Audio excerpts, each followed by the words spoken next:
A Royal Caribbean vacation is all the vacations in one vacation. It's a hike that volcano, zip that zipline, surf that flow rider, cabana chilling, island hopping, sushi for lunch, lobster for dinner, ice cream all day vacation.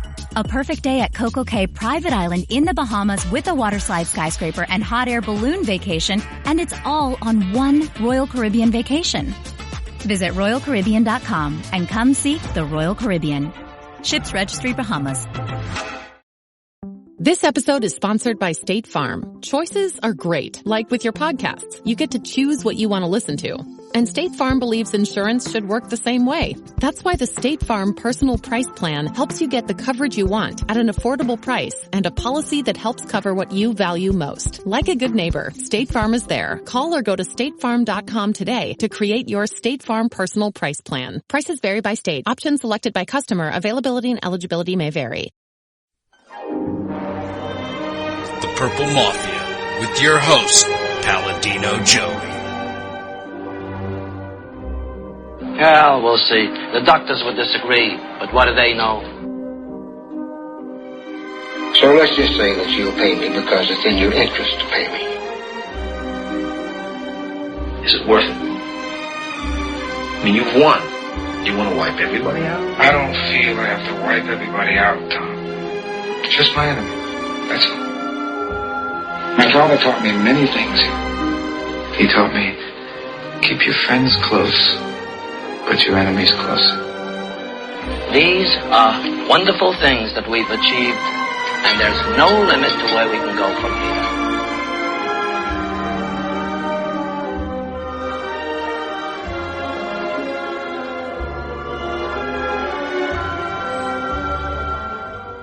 Welcome to the family once again here on Purple Mafia, episode number 51 today. Of the aforementioned Purple Mafia, I'm your host Joey Awajan, also known as Paladino Joey. Today is December the 13th, lucky number 13 for the Minnesota Vikings today, 2009, Sunday, December 13, 2009, and the Vikings are back, folks. The Vikings are back. But first and foremost, Purple Mafia is available on thesportstuff.com and on iTunes. I thank each and every one of you always for downloading and listening to this show.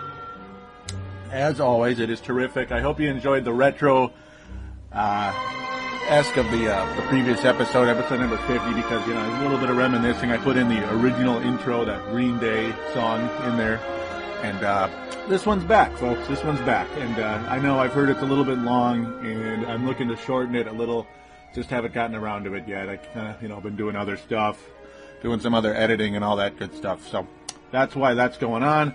So I guess to the show today, obviously, we're going to talk about the Vikings' 30-10 victory over the formerly 9-3 Cincinnati Bengals, as the Vikings are now 11-2.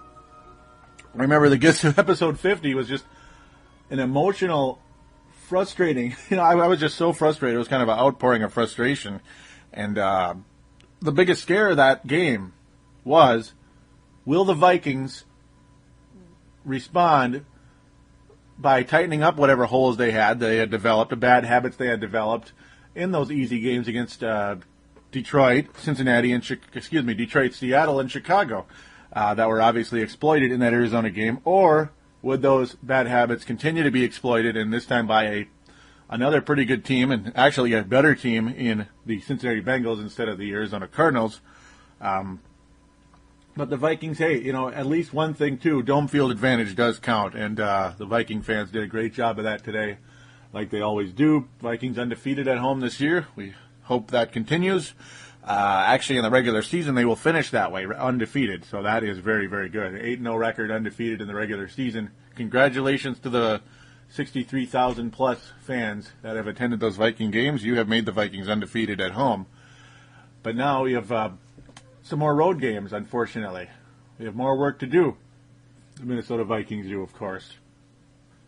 Will the Vikings finish 11-5? No, they won't. They have 3 more games.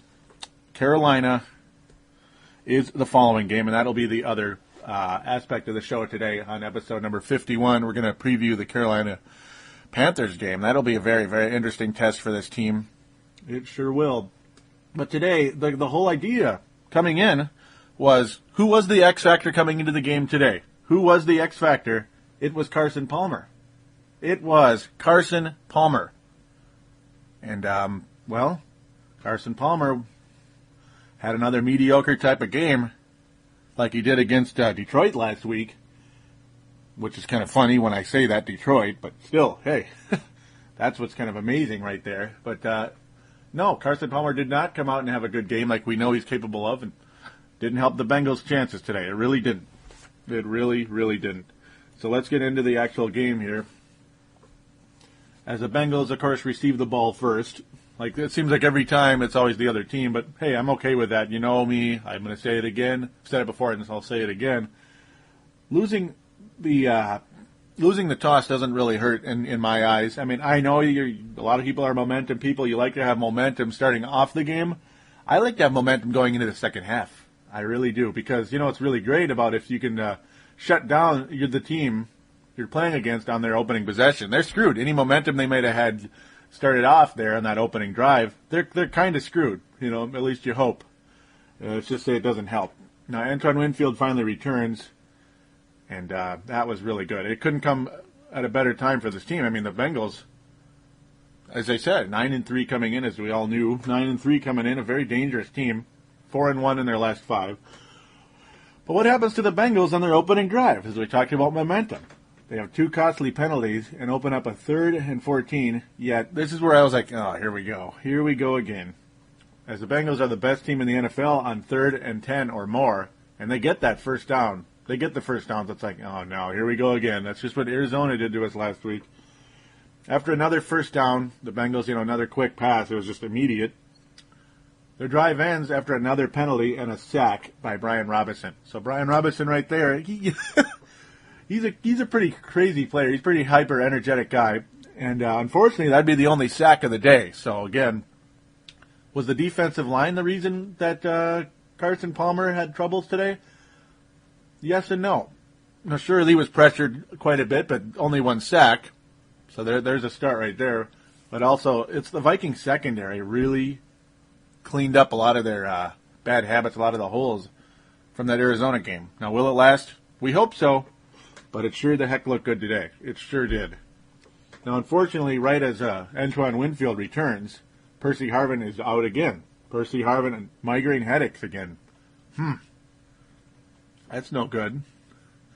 And the great part is about this, as the Vikings now get the ball, their offense picks up where it left off in Arizona, a 3-and-out. Oh, goody. It's like, here we go again. As I'm going to tell you, as I'm going to get into it several times here, you're going to hear me say this about 100 times today. That Bengals secondary is crazy good. They are crazy good. And, man, Favre had to really work for what he got today. And, yeah, it sure as heck wasn't 4 touchdowns and 400 yards, that's for sure. And no interceptions, yeah. Notice no interceptions, yeah, that wasn't that either. As the defenses for both teams would flex their muscles right after this, as the Bengals would get a 3-and-out. The Vikings defense looking good again. Adrian Peterson struggling again, at least early on. The Vikings did get past the 50, which was nice, a few short plays. But then Favre would get intercepted or picked off by Leon Hall. His 3rd interception given up in 3 quarters of play. 3 quarters of play. 3rd interception. Luckily, the next 3 quarters he wouldn't throw on. But still, that was a far cry from the 3 he had in the first 3 months and 0 interceptions in November. So that had me a little bit worried. Just a little bit. It's like, here we go again. It's just like the Arizona game where you're throwing interceptions, not getting completions. It's like, oh boy, a little scary. And in this, of course, Cincinnati, the most stingy team in the AFC coming in. Folks, I cannot believe the Vikings got 30 points today. And none of them were this big, giant defensive play, like fumble recovery for a touchdown either. One of them might have been, but it wasn't. Of course, it would have been 37-10 if that happened. And when Winfield, folks, he's back to his old self. He missed 6 games. That's a lot. 6 games, and he made several huge hits all day. Just all day, forcing some drop passes, some crushing hits.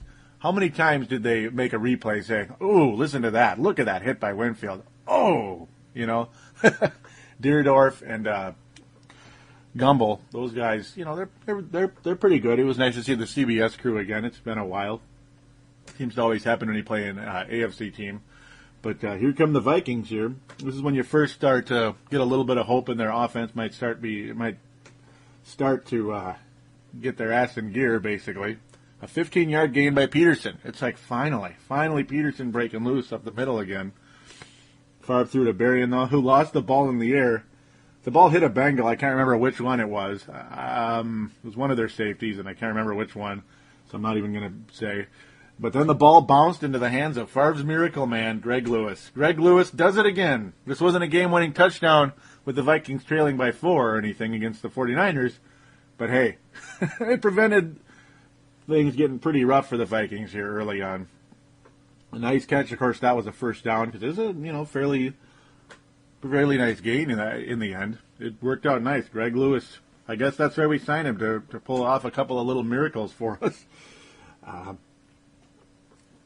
Brett Favre on the next play, believe it or not, tried to take the wind out of the Bengals' sails big time after that,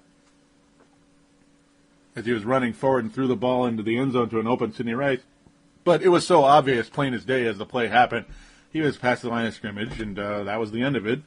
And unfortunately, that was the end of the Vikings' drive. Not on that play, but on the next 2 plays, the Vikings didn't get anything done. They do get a 41-yard field goal by Mr. Automatic. This guy is, I think I've said enough accolades, but he is just the best kicker, man. 41-yard kick by Ryan Longwell. He doesn't miss anything. 3-0 Minnesota. So there you go. I mean, the Vikings drew blood against Arizona last week, too, 7-0, but at least Peterson, at least there's hope that the running game can get things going a little bit here. We'll see, though. As Carson Palmer would continue to struggle. It's just crazy. Carson Palmer just continued to struggle here. And on the punt return, the Bengals would incur another penalty with a hit out of bounds. So already 3 penalties right there. It's like you start writing down the number of penalties on the Bengals. What a bunch of goofballs today. I mean, I don't know what their problem was. And, hey, we'll take it. We'll take it. Peterson then just started showing us what he really is, folks. He is the best running back in the league. And finally, he didn't break 100 yards. Neither did Cincinnati. But Cincinnati's Cedric Benson, but barely on both sides. 97 yards for Peterson, 96 for Benson. But Peterson finally him getting going. That is why the Vikings won today, man. That is why the Vikings won. Him and Chester Taylor. Favre was able to find Rice, though, but that play, a lot of that was Peterson. A lot of that was the running game during that drive. Peterson had a 26-yard gain on one of those. It was just beautiful. Or, 15-yard, another 15-yarder in there. And then this time he would hit Rice, Favre did, into the end zone. It's 10-0 Minnesota. One of those classic little, he just caught the pass and it was out of his hands before you knew it, and in Rice's hands, just a bullet. 10-0 Minnesota, and then Sidney Rice made us think of Alvin Harper, former Dallas Cowboy. Not a fan of the Cowboys or anything, but he was the guy that really got this started, dunking the ball into the uprights. Gotta like that.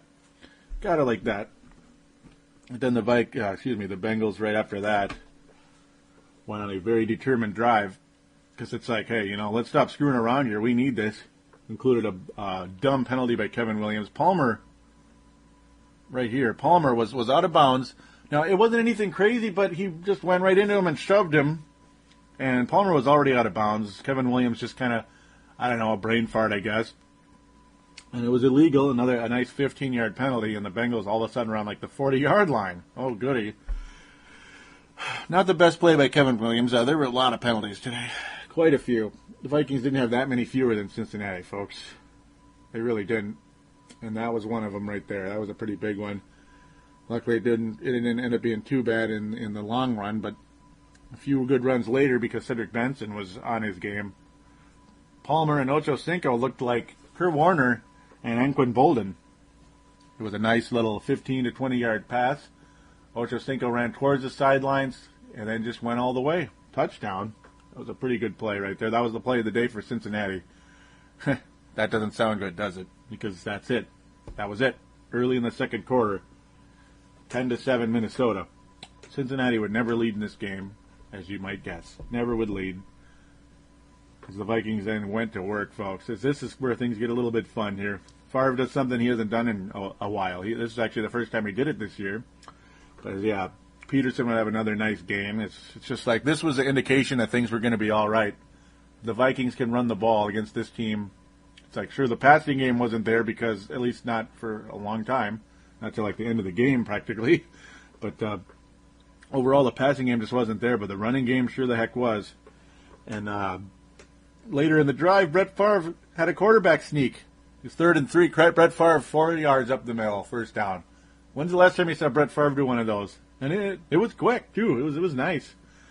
Jonathan Joseph, as you're going to hear his name so much as I continue to review this game. Jonathan Joseph. Oh, my God. Oh, my God. Watch out for this guy. Man, is he...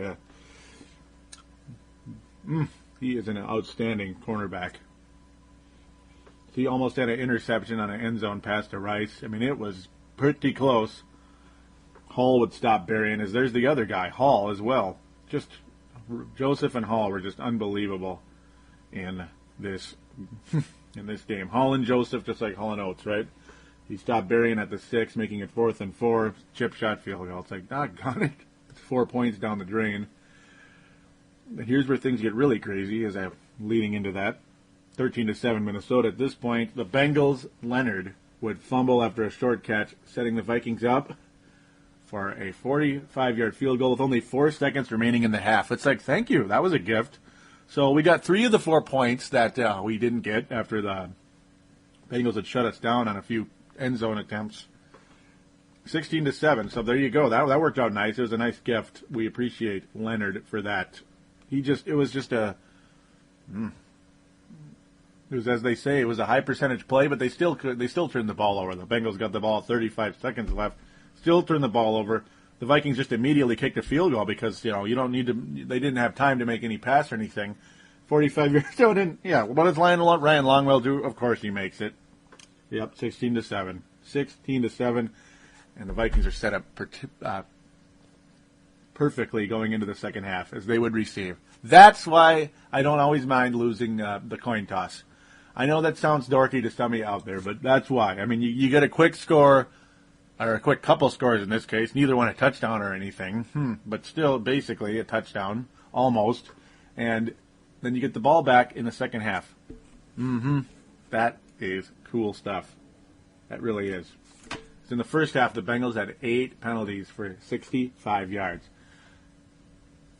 And they'd open the second half with their 9th penalty of the game as the kickoff would go out of bounds. The Bengals didn't even see the ball for 6 minutes after this, but they'd already had incurred their first penalty of the second half. Kickoff out of bounds. It's like, wow. Where is your guys' composure? I don't know. I don't know what happened to Cincinnati in this game. I really don't. Had to be their worst game of the year. It was their Arizona Cardinals game, except, worse. It was kind of like Vikings going into Pittsburgh when they were still looked on as a Super Bowl contender. They're not anymore, and I'm not crying. A tear ain't dropping my eye. I'd rather see Cincinnati win that division. I actually like the Bengals quite a bit. They're not my favorite team or anything, or third favorite or anything like that, but, it's nice to see a team like that finally get going. It really is. A team with some talent. So here we go. Adrian Peterson did a pretty good job in the first half, but there was a guy we'd forgotten about temporarily, because he didn't really see much action in the first half. Chester Taylor went to work. Oh, my goodness, did he ever in this third quarter. Oh, my goodness. As he had a catch and run for a first down on a long third down. That's where it just got started. Then Favre got flattened by a 300-pound Johnson for a sack. So it's 3rd and 17, and take one guess what happened, folks. Take one guess. Another penalty for Cincinnati. That's number 10. That's 10. Offsides. So now it's 3rd and 12. Chester Taylor, 26-yard gain. 26-yard gain with a catch from Favre. That is Mr. Third Down. They should call him Mr. Third Down, and I'm going to call him that from now on. Or Third Down Taylor, whatever you guys want to go with.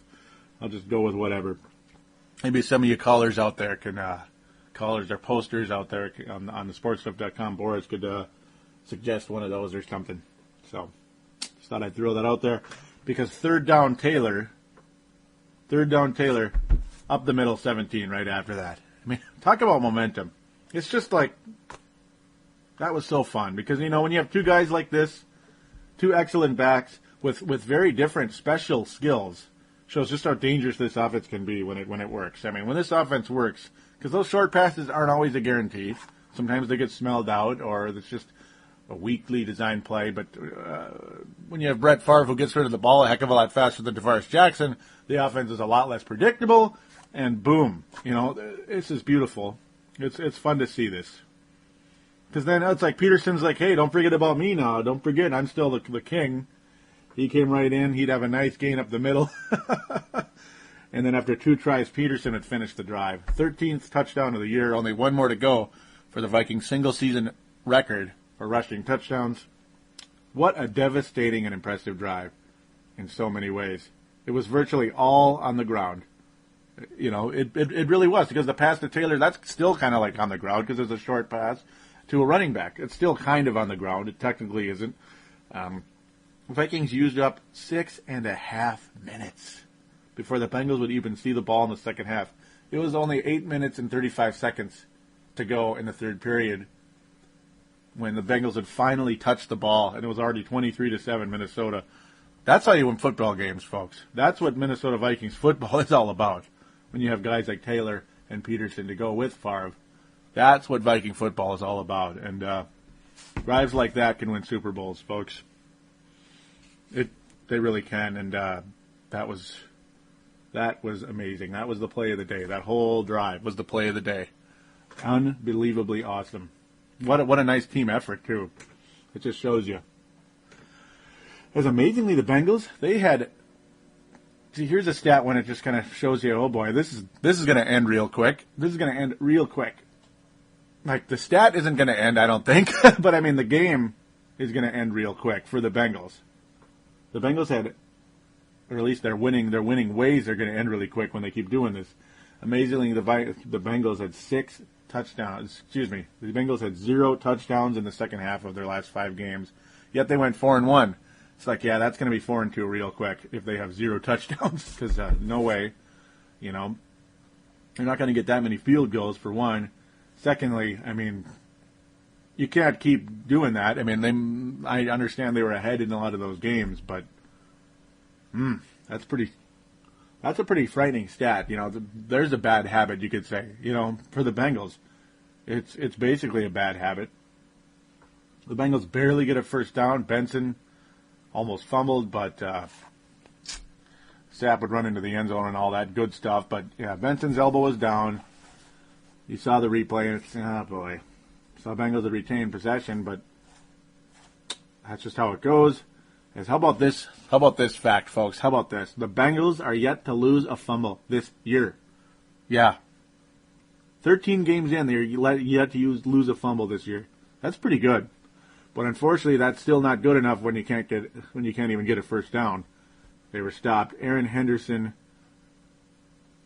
was able to recover a fumble on the kickoff. Frampton ended up getting the ball on the kickoff this time. Eric Frampton and good old Aaron Henderson. He's the only Henderson left right now, unfortunately, of those two guys. He was able to recover the fumble by Frampton, thank God. And I'm going to just get into these guys now. Joseph and Hall. Oh my God, they're amazing cornerbacks.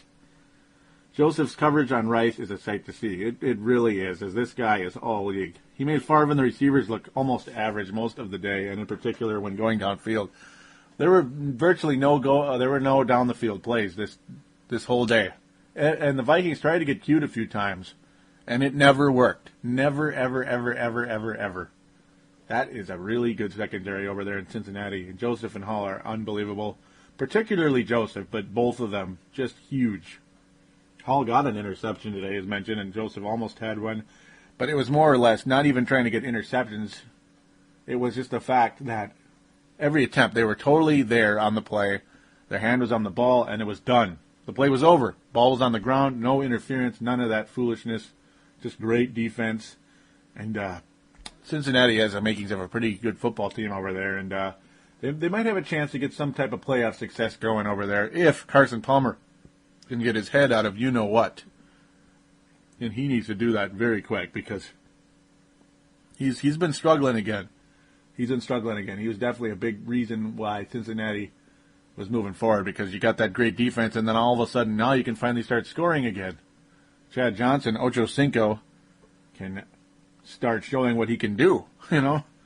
And unfortunately, speaking of Ocho Cinco, unfortunately for him, after a explosion by Cedric Benson, 42-yard gain, getting them into the red zone, as a lot of people started talking about this stat.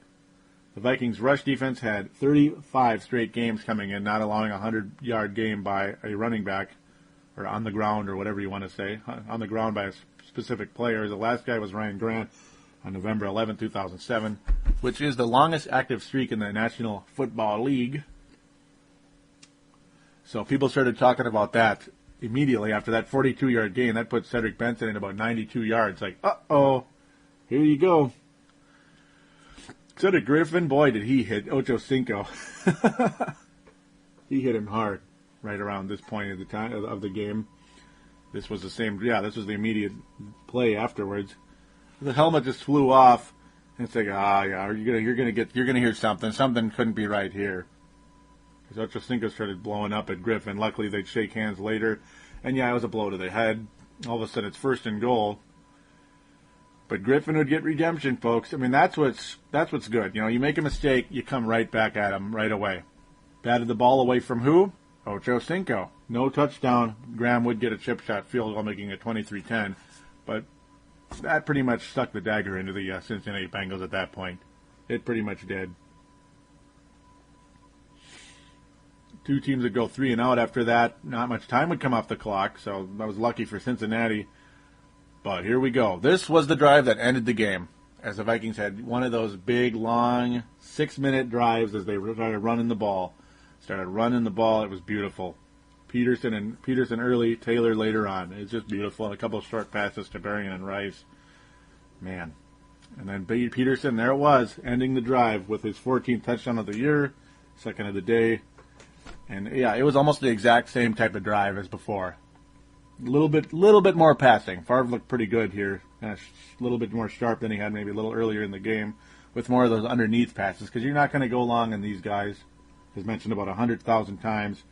And Adrian Peterson, congratulations, 14th touchdown, the all-time single-season record for rushing touchdowns with the Minnesota Vikings. There it is. You knew it was coming sooner or later, and it came on the 13th game of the season, Week 14 of the 2009 season. So there you go. Chance to get some more here. A chance to get some more. Even though Carolina's defense is still pretty decent over there. I got to think New York's is as well. That's 2 of the teams we're going to play. And we'll see how that goes. There it is. And that was the end of the game right there. 30-10 Minnesota. It just got pretty boring after this. I mean, that was just garbage time. But as I mentioned, Carson Palmer was the key to the Bengals' success today. And he really was. Because it shows. Palmer only had 94 yards passing. 55% completion percentage. That's it. 94 yards, 55% completions. The only difference from my statement earlier was that the secondary was arguably the main reason Palmer struggled and the Purple's defensive line. But regardless, Palmer did not get the job done, and the Bengals got crushed today. They really did, in a lot of ways. Little playing time for Fitzgerald of the Bengals and Travaris Jackson. Just the clock pretty much ran out after that. Just a bunch of run plays, and that was it. Nothing to see here, folks. There is nothing to see here. As I mentioned, the Vikings only had 1 sack today. The Bengals had 2. One of them was that Big Johnson and then Finney. Both of those guys did a good job. But, yeah, that Johnson one was a crushing blow. Luckily, nothing happened to Favre. Because he pretty much smashed him on the ground. So, nothing crazy happened. Favre's streak continues. He's the all-time king now of all that. Passing Jim Marshall 2 weeks ago. That was pretty amazing. Pretty good game for the Minnesota Vikings. The stats, not so amazing, really. I mean, we only had 1 sack. The leading receiver was only 43 yards. Bernard Berrien, Mr. Stonefingers. Favre's numbers not all so great either. He struggled a little bit. The running game, though, pretty complete. Nothing amazing, but complete. Not, that's pretty much the whole talk of it. Chester Taylor, though, was very valuable down the stretch. And, of course, Adrian Peterson had 2 touchdowns, 97 yards today. Got to love that. Up and down, though, a little bit. You know, he'd have a couple bursts, and then he'd get shut down for loss a couple times. I believe he was tackled for loss about 3-4 times today. And I'm sorry, it was actually J.T. O'Sullivan. Excuse me. Correction. J.T. O'Sullivan was the backup quarterback at Cincinnati. I'm still stuck in that Fitzgerald guy. As far as quarterback rating today, only 73.2. Completion percentage of 56.7. But, folks, it has nothing to do with December. For one, he was indoors, not outdoors. And the ultimate reason, though, is that Cincinnati secondary is about as good a secondary as you're going to see in the NFL. And that's a big reason why Favre didn't have the most amazing game today. But he still amassed almost 200 yards, 192. So not the worst ever. Just a nice, complete, smart football game by the Vikings today. And that's what got it done. That's exactly what got it done today. It was a smart game, and I'm going to say something some of you out there don't always want to hear, because a lot of you don't like Brad Childress, but it was a well-coached game. Yeah, I just said it. It was a well-coached game. I can't believe I'm using those words, but no, Childress really, though, I got to admit, overall, he's done a pretty good job this year. I mean, virtually every challenge he's made this year has been a smart challenge. And, hey, my hat's off to Brad Childress. He's got an 11-2 record with a really good football team, not with a mediocre team, but still. 11-2 is 11-2 regardless, and I'm not going to hate on Childress right now. Do I think he needed that extension like immediately during the season? I don't know.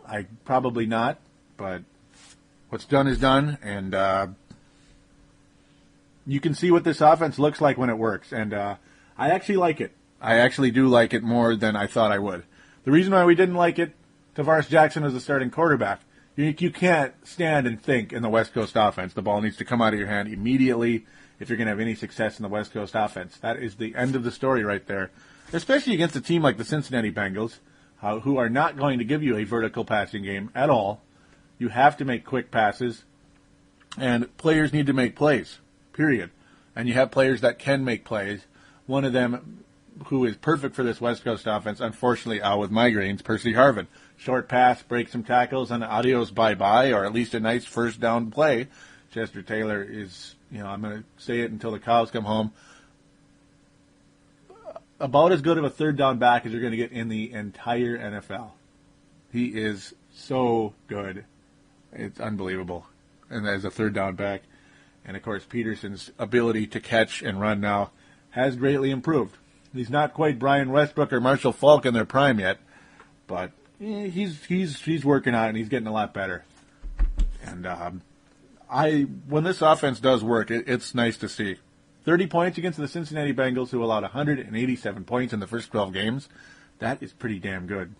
So, hats off. Congratulations to the Vikings there. Got to love that. So, I am going to take a quick break, and then we're going to talk about the Carolina Panthers and a quick little run-through of the NFL. Nothing major, just a quick little run-through of how things are going. And we'll be right back in a few seconds.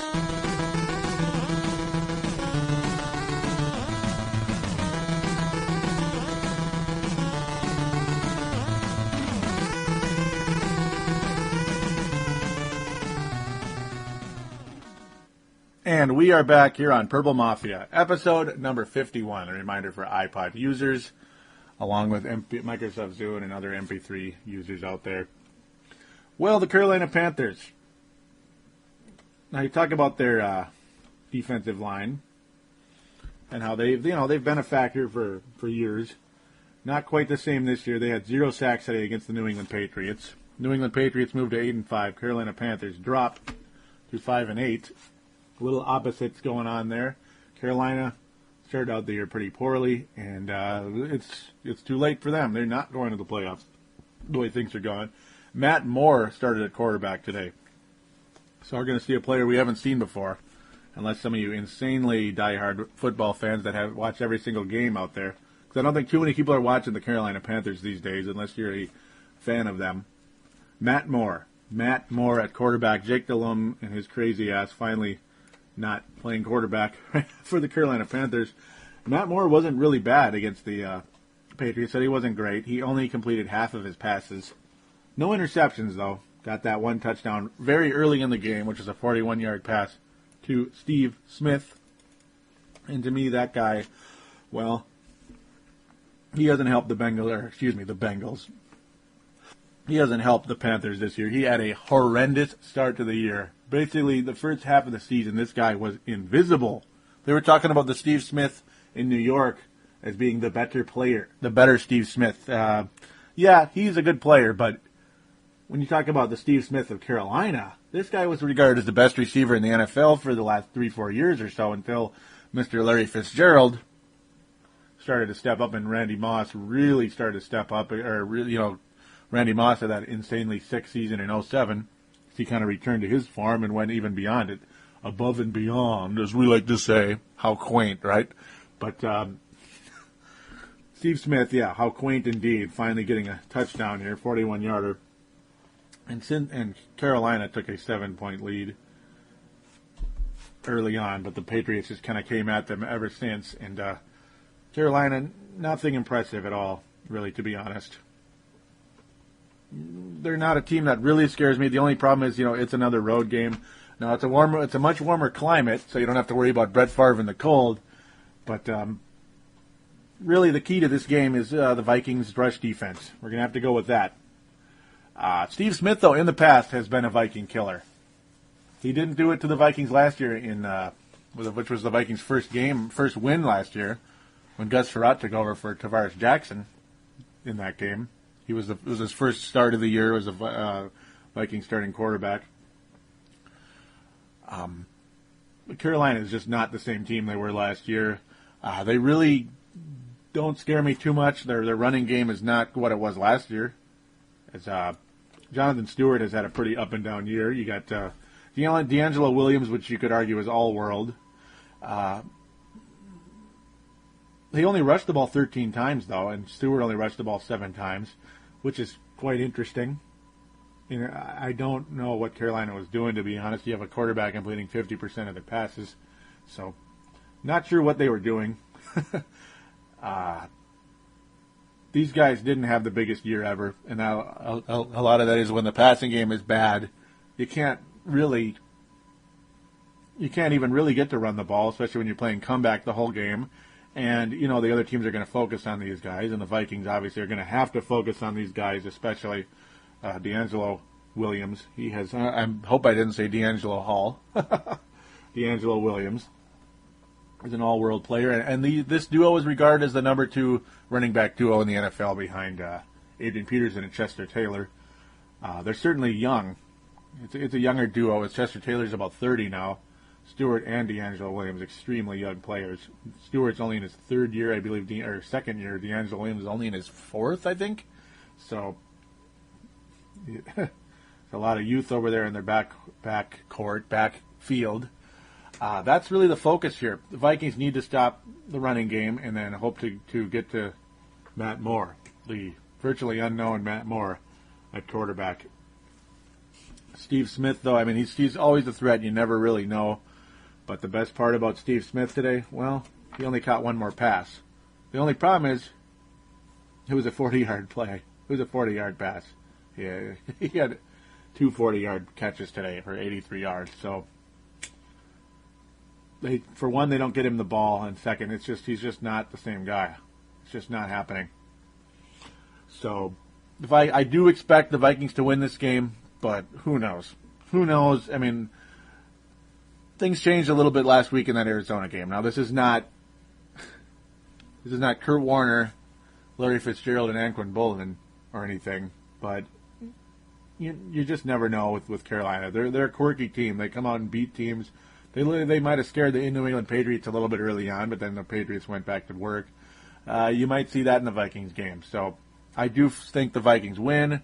I think the run defense shuts down the Carolina running backs enough to win the game because I don't fear their passing game at all. So that's how I stand coming into Carolina. do call into the phone lines at 209-736-7877. 209-736-7877. It's a voicemail. Make your comments. Talk about the Carolina game. Talk, because it'll be about when it happens, or talk about the game today, the Cincinnati Bengals. Do your comment. It'd be great to have you on air. Keep it to about a minute, but if it's a little longer, I'm not going to have a major problem with it. You'll be on air. You'll be able to interact with me that way, and leave your name and town, and there you go. You will be on Purple Mafia with me. Please tell a friend about this show. I'd appreciate it very much indeed. So that's ways to get in touch with me in terms of the show. Also on the sportstuff.com, there's a button in the upper right-hand corner that says TSS Boards. Click on that and then do register for the sportstuff.com on that left-hand side. It'd be terrific to have you on board. So that's your contact details. That's a way to get in touch with me. Of course, on those message boards, you can go to the podcaster section and click on Purple Mafia and comment in there. Ask a question, whatever, comment, mention whatever you want to say, whatever it is. Vikings might have a hard time or something like that. But at 11-2, the Minnesota Vikings have clinched a playoff berth. So we're back in the playoffs for the second year in a row. And it looks like for the first time since I have watched the Minnesota Vikings, when I started watching the Vikings back in 1992, the Vikings will win division titles in back-to-back seasons. Because in 92, the Vikings had that nice 11-5 season. And no, I'm not taking notes. This is all in memory. Not taking notes on Vikings history. I can, though. I'm not doing it when I talk about this. 11-5 Minnesota. Nice division title. Choke to the Redskins. Come back the next year with a pretty stale 9-7 record in 93. Detroit wins the division. At least the Vikings did get to the playoffs that next year in a row, but no division title. 94, the Vikings come out and win a division title with a stale, again, 10-6 record, but they win the division nonetheless. Did they win the division in 95 when a lot of us thought they were going to be better? No, they were 8-8. 96, no division title. 97, no division title, of course. So 98, they won the division with that 15-1 record. And everybody on this planet thought Minnesota would repeat as division champions in 99. And they didn't. They were 10-6 again. A very good 10-6, but still 10-6. Tampa Bay won that division that year. So it was like there's always this, the year after the Vikings won the division, expected a drop-off one way or another. Just things wouldn't work quite the way they did the previous year, whatever it is. A lot of it is a tougher schedule, and teams adjust to you. Well, ladies and gentlemen, there's one more thing I'm going to compare to, and that was 2000. The Vikings with that 11-5 record, and then a 5-11 record in 2001. So it looks like it's finally going to happen. I can finally have a sigh of relief. The Vikings took a step up this year. They already have won one more game than they did last year. It's beautiful, and this is very encouraging to see.